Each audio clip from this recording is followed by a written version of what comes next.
Maraming pageant fans ang naghihintay sa pagbabalik ng dating Miss International 2018 first runner-up na si Maria Atiza Manalo na sasali sa national pageant, lalong-lalo na sa Miss Universe Philippines competition.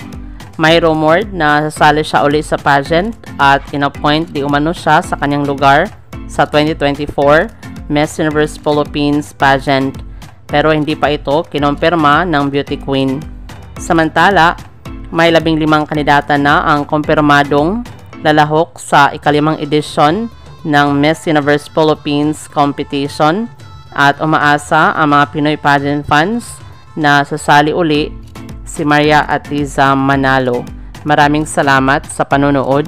Para maging updated ka, huwag kalimutang mag-subscribe.